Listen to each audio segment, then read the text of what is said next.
کبھی زندگی میں ایسے واقعات پیش آتے ہیں جنہیں عقل پوری طرح سمجھ نہیں پاتی۔ ایسے واقعات جو حقیقت اور نامعلوم دنیا کے درمیان ایک پردہ سا ہٹا دیتے ہیں۔ یہ کہانی بھی ایک ایسے ہی نوجوان کی ہے جس نے دعویٰ کیا کہ ایک غیر مرئی وجود، ایک جن ذاتی، کئی سالوں تک اس کے خوابوں میں آتی رہی۔ یہ واقعہ ایک قدیم گاؤں سے شروع ہوتا ہے جہاں خاموش یادیں، سنسان راستے اور صدیوں پرانے درخت آج بھی ماضی کی کہانیاں سناتے ہیں۔ اسی گاؤں میں ایک نوجوان رہتا تھا جس کی زندگی عام لوگوں کی طرح سادہ تھی۔ وہ ایک طالب علم تھا، اپنے گھر والوں کے ساتھ رہتا تھا اور گاؤں کے معمولات کے مطابق اپنی زندگی گزار رہا تھا۔ مگر ایک رات اس کی زندگی میں ایک ایسا لمحہ آیا جس نے سب کچھ بدل دیا۔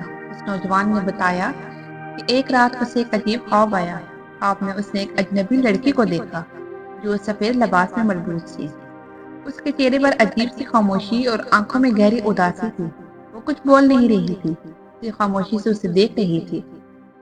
ابتدا میں نوجوان نے اس خواب کو ایک عام خواب سمجھ کر نظر انداز کر دیا، مگر اگلی رات وہی خواب دوبارہ آیا، اور اس کے بعد اگلی رات، اور پھر اس کے بعد بھی وقت گزرنے کے ساتھ یہ ایک خواب ایک معمول بن گئی۔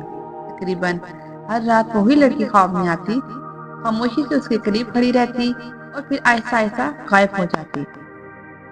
چند مہینوں بعد اس نوجوان نے محسوس کیا کہ یہ خواب عام خوابوں سے مختلف ہے۔ وہ خواب میں جو ماحول دیکھتا تھا وہ بہت واضح اور حقیقت کے قریب محسوس ہوتا تھا۔ اسے لگتا تھا جیسے واقعی کسی اور جگہ موجود ہو۔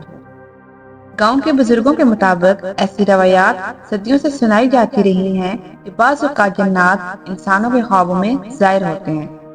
بعض لوگ اسے محض نفسیاتی قرار دیتے ہیں، جبکہ کچھ لوگ اسے ایک پراسرار حقیقت سمجھتے ہیں۔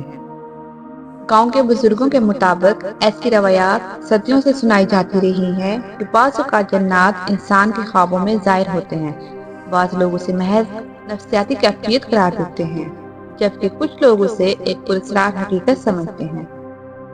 نوجوان کے مطابق وقت کے ساتھ اس خواب میں آنے والی لڑکی کی موجودگی اور زیادہ واضح ہونے لگی۔ وہ کبھی دور کھڑی نظر آتی، کبھی کسی پرانے درخت کے قریب اور کبھی کسی ویران راستے کے کنارے۔ مگر حیرت انگیز بات یہ تھی کہ وہ ہمیشہ خاموش رہتی تھی۔ کئی سالوں تک یہ سلسلہ جاری رہا۔ نوجوان نے یہ بات بہت کم لوگوں کو بتائی کیونکہ اسے خوف تھا کہ لوگ اس کی بات کا مذاق اڑائیں گے۔ لیکن ایک وقت ایسا بھی آیا جب اس نے اپنے قریبی دوست کو یہ راز بتایا۔ دوست نے اسے مشورہ دیا کہ وہ اس معاملے کو سنجیدگی سے نہ لے اور اسے صرف خواب سمجھ کر نظر انداز کر دے۔ مگر نوجوان کے مطابق یہ تجربہ اتنا مسلسل اور واضح تھا کہ اسے مکمل طور پر نظر انداز کرنا ممکن نہیں تھا۔ وقت کے ساتھ ساتھ یہ خواب آہستہ آہستہ کم ہوتے گئے اور پھر ایک دن اچانک مکمل طور پر ختم ہو گئے۔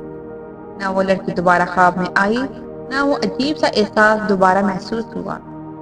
آج بھی وہ نوجوان جب اپنی زندگی کے ان سالوں کو یاد کرتا ہے تو اس کے ذہن میں ایک ہی سوال گردش کرتا ہے: کیا وہ سب سے خواب تھے یا واقعی کوئی جن ذاتی اس کی زندگی کے کسی خاموش لمحے میں اس کے قریب آتی رہی؟